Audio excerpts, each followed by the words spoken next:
Sebuah kisah mahakarya terbaik dari S.H. Mintarja yang sangat populer di masanya, berlatar belakang kerajaan Singasari.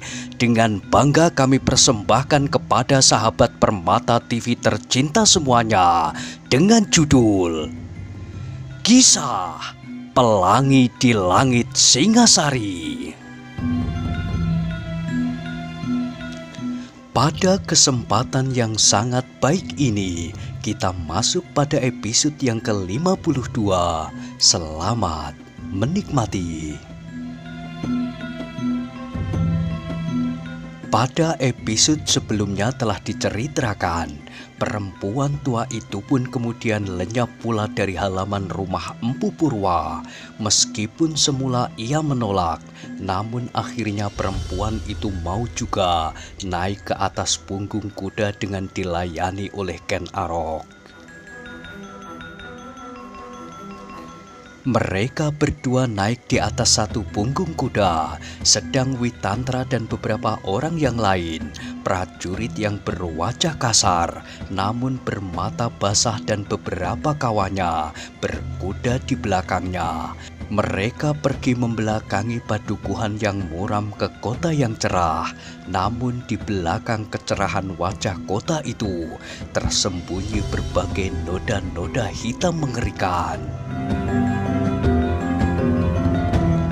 Bilik Mahesa Agni pun kemudian menjadi sepi, sesepi hatinya. Orang-orang yang pernah tersangkut di hatinya, satu-satu telah meninggalkannya. Wiraprana telah pergi untuk tidak akan kembali lagi. Ken Dedes telah pergi pula jauh sekali. Gadis itu telah pergi sejak lama dariku, gumamnya seorang diri. Tetapi ia tidak dapat menghibur dirinya sendiri dengan kata-kata itu. Kepergian Ken Dedes kali ini tidak diikhlaskannya seperti kepergiannya yang dahulu. Kepergiannya dari rongga hatinya. Dan yang terakhir ibunya pun telah pergi. Tetapi ia melepaskan ibunya dengan penuh harapan. Setidak-tidaknya ibunya akan dapat menghibur hati Ken Dedes. Tetapi tiba-tiba hatinya memercik seperti api yang tiba-tiba saja menyala. Gurunya, ya, Empu Purwa sampai sekarang belum juga pulang.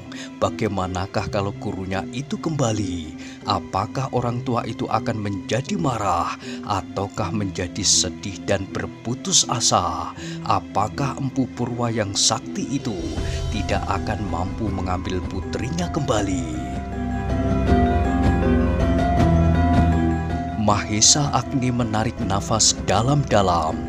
Tumapel adalah suatu negeri yang dikuasai oleh seorang Akuwu lengkap dengan tata pemerintahan dan alat-alat kekuasaannya. Tunggul Ametung memiliki kekuatan yang cukup untuk hanya melawan satu orang, Empu Purwa. Betapa saktinya gurunya dan dengan dirinya sendiri sekalipun, bahkan dengan seluruh penduduk Panawijen, apakah mereka akan dapat melawan Tumapel? Sedang Mahesa Agni pun tahu, setidak-tidaknya dapat menduga bahwa di dalam istana itu pun pasti ada orang-orang sakti, guru-guru dari para prajurit dan Akuwu sendiri. Meskipun mereka seorang seandainya tidak ada yang menyamai kesaktian Empu Purwa, namun mereka akan dapat bersama-sama melawannya. Mahesa Agni pun menjadi bersedih karenanya.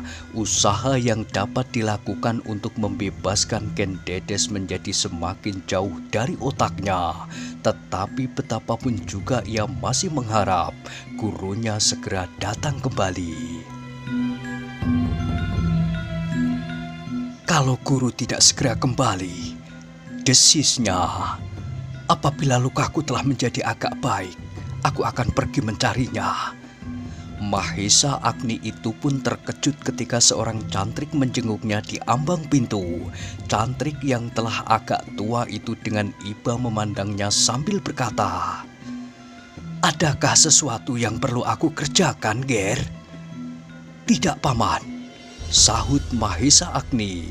Orang tua itu mengangguk-angguk, katanya masih dari luar pintu. "Mbantua, pemomong Kendedes minta aku merawatmu." "Terima kasih, Paman.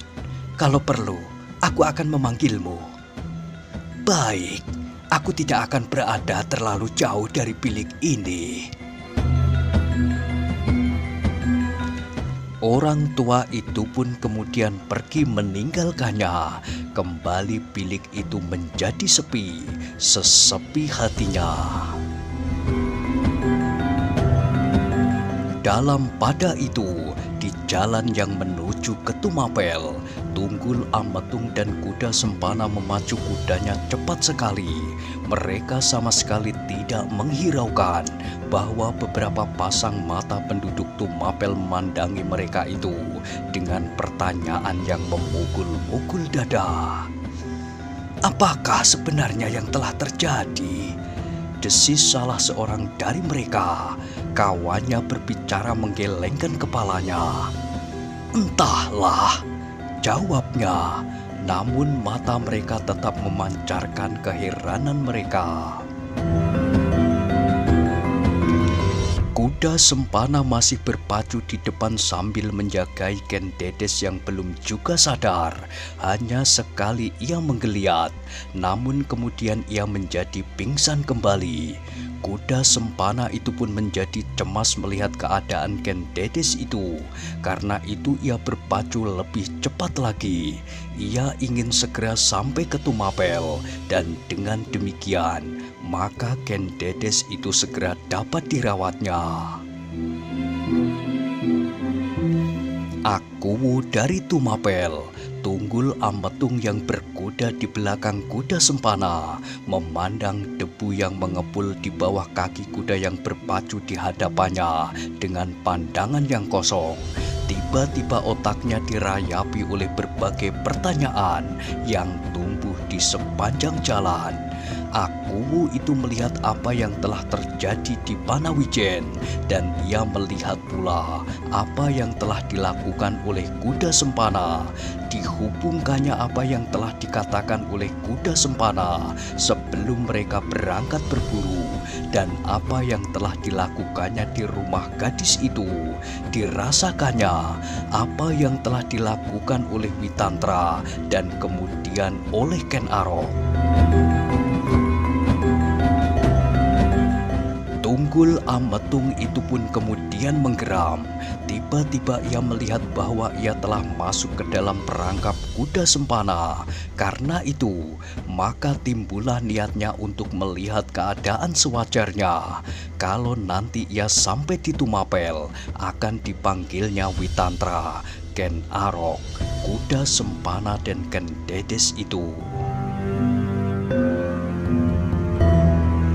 Bahkan kalau perlu akan dipanggilnya kakak Kendedes yang terluka itu, karena anak panah prajuritnya yang kemudian telah dibunuh oleh Ken Arok hanya dengan sebuah pukulan di dadanya.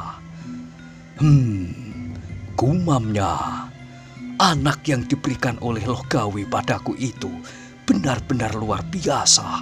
Namun ternyata kakak gadis yang dibawa oleh kuda Sempana itu pun luar biasa pula.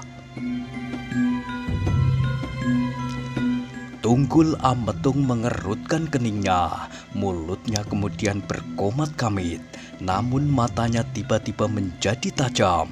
Dipandanginya punggung kuda Sempana dan dilihatnya gadis di tangan kuda Sempana itu. Sekali lagi dada Tunggul Ametung berdesir. Gadis itu adalah gadis yang aneh di dalam pandangan matanya. Apakah ia cantik bagai bidadari? Tidak, Meskipun Ken Dedes itu cantik, namun ia adalah seorang gadis biasa, seperti gadis-gadis lain yang cantik pula. Namun kecantikan Ken Dedes itu bukannya menakjubkan, tetapi ada yang lain yang menarik perhatiannya. Tunggul Ametung menggeleng-gelengkan kepalanya. "Aku tidak tahu," gumamnya seorang diri. "Aku tidak tahu apakah yang aneh pada gadis itu." Hati Tunggul Ametung itu tiba-tiba terguncang ketika ia melihat kuda sempana membelok pada suatu tikungan. Dilihatnya gadis itu seperti sebuah golek yang indah. Namun dari tubuh gadis itu tiba-tiba dilihatnya seakan-akan nyala yang memancar daripadanya. Mata Tunggul Ametung pun terbelalak pula karenanya, karena nyala yang dilihatnya itu. Karena itu maka segera ia berpacu lebih cepat. Tunggul Ametung itu kini ingin berkuda di samping kuda sempana. Tetapi ketika Tunggul Ametung itu telah berada di samping kuda sempana dan diamatinya tubuh Ken Dedes, maka Akuwu itu menjadi heran. Tubuh itu benar-benar tubuh seorang gadis biasa, bahkan terlalu pucat. Tunggul Ametung menggelengkan kepalanya. "Apakah aku sudah menjadi gila?" desahnya di dalam hati. "Aku benar-benar melihat nyala pada tubuh itu, bersinar seperti bara api baja, tetapi sinar itu sekarang lenyap. Apakah yang aku lihat hanyalah pantulan sinar matahari?" Tetapi Akuwu itu tidak menemukan jawabannya. Karena itu ia menjadi bingung dan berdebar-debar. Diketahuinya bahwa Ken Dedes itu adalah putri seorang pendeta. Dan tiba-tiba ia menjadi cemas. Perjalanan itu semakin lama menjadi semakin dekat dengan istana Tunggul Ametung. Kuda sempana yang masih belum berkeluarga itu pun tinggal pula di dalam barak di samping istana bersama beberapa orang kawannya. Karena itu, maka kuda sempana menjadi bimbang. Apakah Ken Dedes itu akan dibawa ke sana? Apakah dengan demikian tidak akan menimbulkan persoalan pula dengan beberapa orang kawannya mengenai gadis yang cantik itu? Karena itu, maka ia menjadi bimbang sehingga lari kudanya pun menjadi semakin lambat. "Kenapa?" bentak Tunggul Ametung tiba-tiba. Kuda sempana terkejut mendengar bentakan itu, tetapi segera ia menjawab. "Apakah gadis ini hamba bawa ke barak hamba?" "Bawa dia ke istana," jawab Tunggul Ametung. Kuda sempana tersenyum. Akuwu Tumapel benar-benar berbaik hati kepadanya, sehingga ia mendapat kesempatan untuk menyingkirkan gadis itu dan menyembunyikannya dari ayahnya di istana. Ia yakin bahwa Empu Purwa dan Mahisa Agni tidak akan berani mengganggunya seandainya gadis itu berada di istana. Tetapi kuda sempana itu sama sekali tidak tahu apa yang tersimpan di dalam hati Akuwu Tunggul Ametung. Kebimbangan, kecemasan, ketakjuban dan perasaan-perasaan yang bercampur baur. Bahkan Akuwu itu hampir-hampir merasa bahwa perasaannya telah tidak dapat dikendalikan lagi. Kuda sempana dan Akuwu Tunggul Ametung itu pun kemudian langsung masuk ke halaman dalam istana Tumapel. Beberapa orang pelayan, juru taman dan emban terkejut bukan kepalang. Kenapa tiba-tiba Akuwu telah kembali tanpa tengara apapun? Baru pagi tadi mereka berangkat. Dan agaknya Akuwu tidak bermalam di perburuan. Biasanya apabila Akuwu itu kembali, Beberapa orang telah mendahuluinya dan membunyikan tengara kentongan dan sangkakala. Tetapi tiba-tiba saja aku telah berada di halaman bersama dengan kuda sempana yang memapah seorang gadis yang pingsan. "Bawa ia masuk," perintah aku itu kemudian. Dengan hati-hati kuda sempana turun dari kudanya dan membawa masuk ke istana dalam. Beberapa orang pelayan yang lain memandangi mereka itu dengan penuh pertanyaan di dalam dada mereka, sehingga karena itu mereka bahkan berdiri saja dengan mulut ternganga. Mereka terkejut bukan buatan ketika mereka mendengar aku Tumapel berteriak dengan lantangnya, "Hei, kenapa kalian diam saja seperti patung? Cepat, bersihkan bilik untuk gadis itu. Cepat!"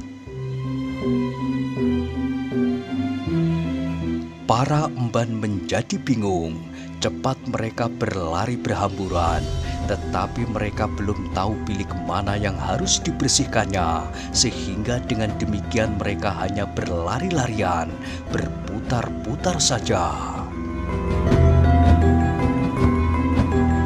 "Hei, kenapa kalian tiba-tiba saja menjadi gila?" teriak aku Tumapel itu keras. "Bersihkan bilik untuk Ken Dedes." Para emban menjadi semakin takut, namun mereka masih juga belum tahu bilik manakah yang harus dibersihkannya.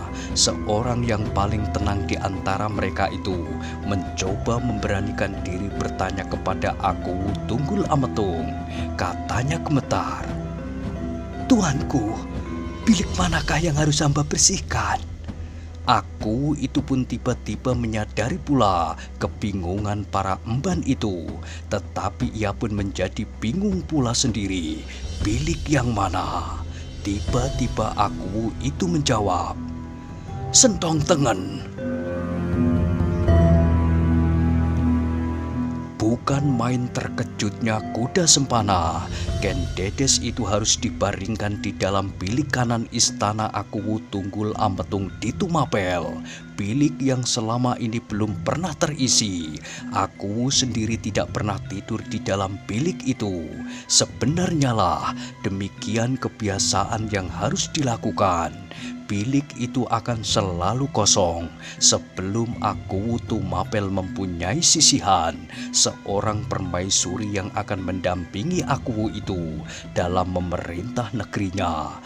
Karena itu, maka kuda sempana itu pun menjadi gemetar dan bertanya-tanya di dalam hati, "Apakah artinya ini?" Beberapa emban pun terkejut pula mendengar perintah itu.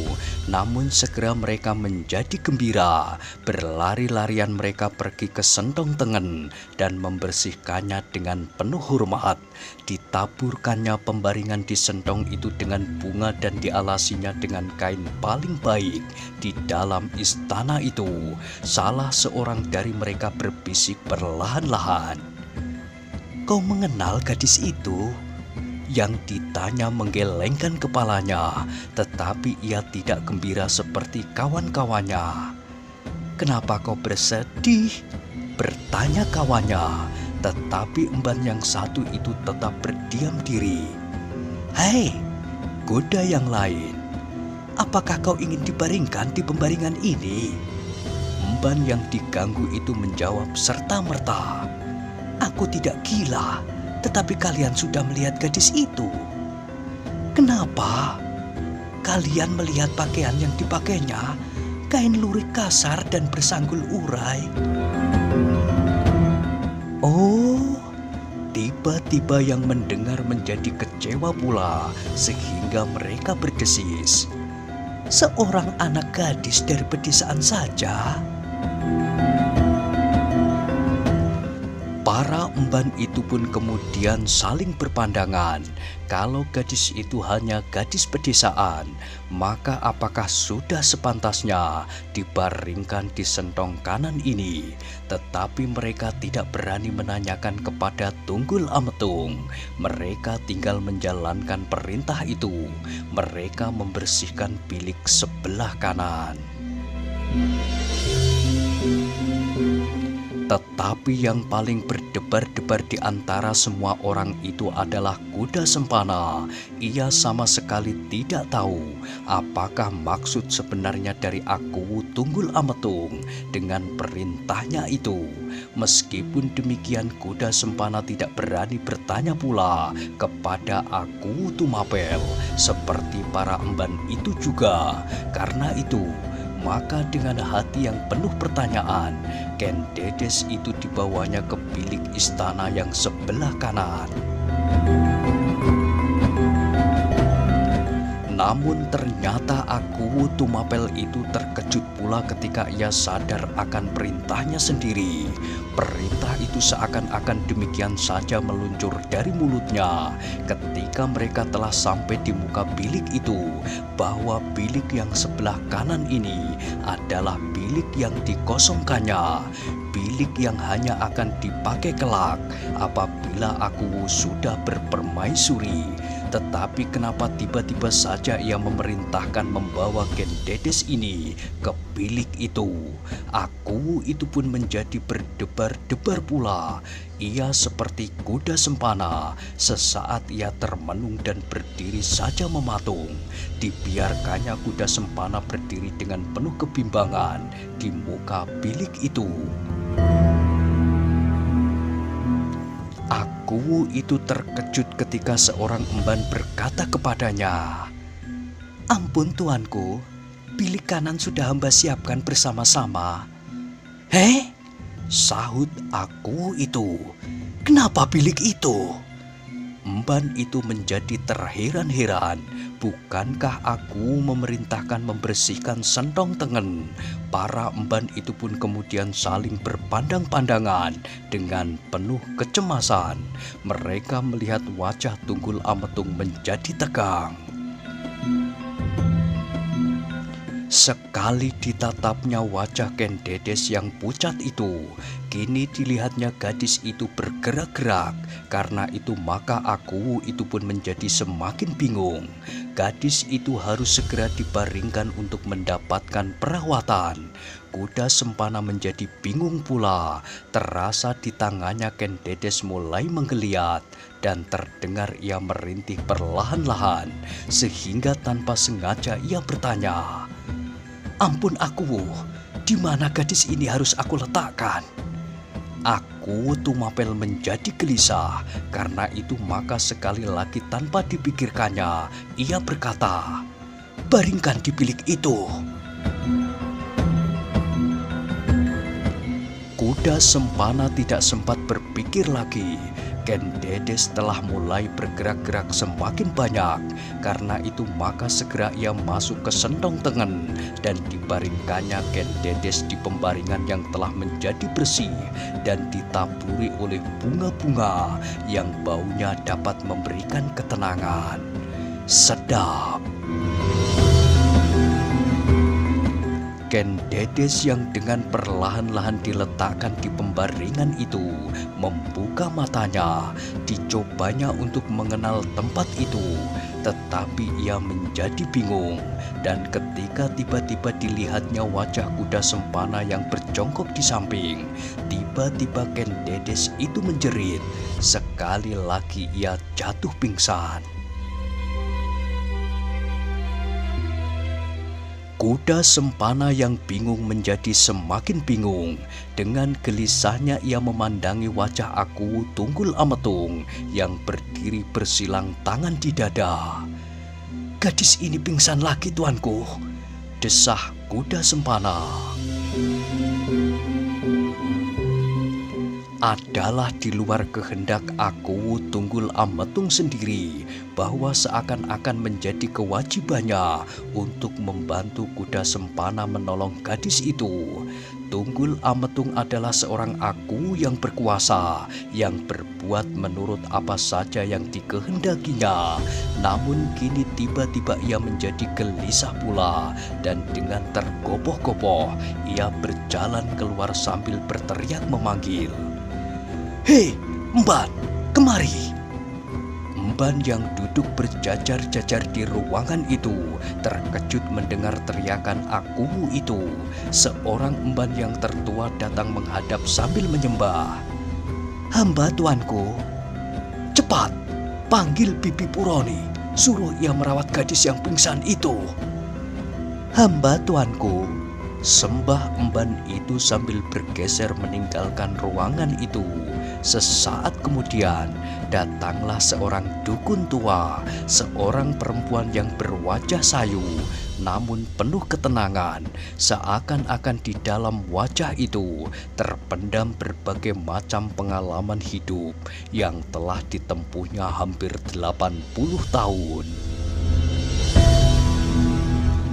"Bibi," berkata aku Tunggul Ametung ketika orang tua itu telah datang, "di dalam bilik itu ada seorang gadis yang pingsan, bukan karena sakit dan bukan karena sebab-sebab lain, tetapi ia pingsan karena ketakutan. Nah, rawatlah, tenangkanlah, dan terserah apa saja yang akan kau lakukan atasnya." Perempuan tua itu yang bernama Puroni menyembah sambil berkata, "Hamba tuanku, kalau berkenan di hati tuanku, biarlah aku mencobanya. Di manakah gadis itu sekarang?" "Di situ, di dalam bilik itu," jawab aku Tumapel sambil menunjuk sentong kanan. Perempuan itu menjadi ragu-ragu sejenak. Dipandanginya pintu sentong tengen yang menganga itu. Namun yang dilihatnya hanya sebuah warna yang menakbiri pembaringan di dalam sentong itu. "Masuklah, jangan ditunggu anak itu mati," teriak aku Tunggul Ametung. Perempuan tua itu sama sekali tidak terkejut. Telah berpuluh bahkan beratus dan beribu kali ia mendengar aku Tunggul Ametung membentak-bentak dan berteriak-teriak. Karena itu maka ia masih tetap tenang. Sambil menyembah ia menyahut, "Baiklah tuanku, biarlah aku mencobanya." Bibi Puroni itu pun kemudian pergi ke sentong tengen. Ia terkejut ketika dilihatnya kuda sempana ada di dalamnya. "Oh," desahnya, "apakah Anggere sedang menungguinya?" "Ya," sahut kuda sempana pendek. Perempuan itu menjadi semakin heran. Apakah sebenarnya yang telah terjadi sehingga aku Tumapel itu benar-benar seperti orang yang bingung, sehingga dibiarkannya kuda sempana berada di dalam bilik itu dan dibiarkannya berlaku di luar kebiasaan sehari-hari di saat-saat yang lewat.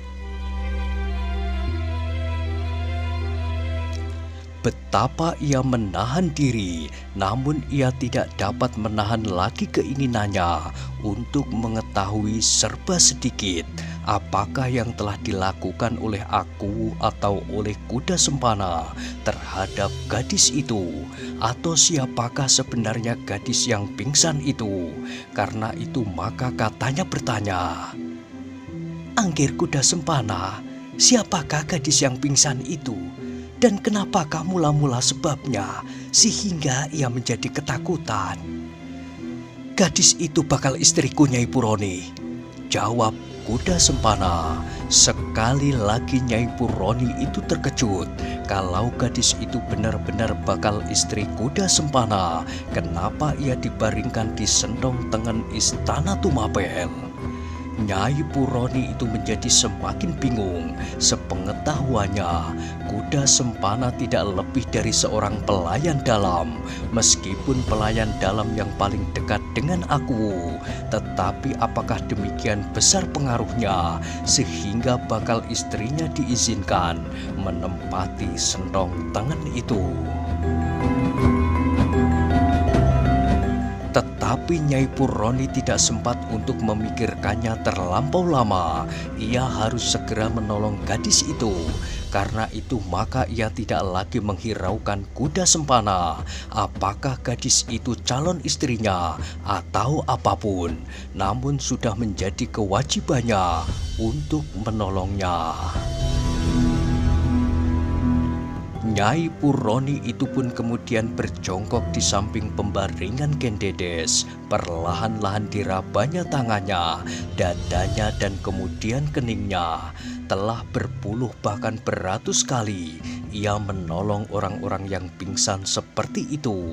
Sehingga segera ia dapat menentukan apakah yang harus dilakukan. Diambilnya beberapa macam ramuan obat-obatan dari sebuah bungkusan dan dengan ragu-ragu ia berkata kepada kuda sempana, "Angger, apakah ada seorang emban yang dapat membantu aku?" Ya Nyai, biarlah aku panggilkan emban itu," sahut kuda sempana dengan gugup. Ketika kuda sempana itu keluar dari ruangan, dilihatnya Aku Tunggul Ametung sedang duduk merenung. Ditundukkannya kepalanya, sedang kedua tangannya menyangga keningnya.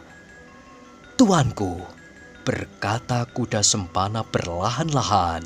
Aku Tumapel mengangkat wajahnya, ditatapnya kuda sempana dengan pandangan yang aneh. "Apa?" bertanya Aku itu lemah. "Nyai Puroni memerlukan seorang emban untuk membantunya." "Oh," Aku itu terkejut.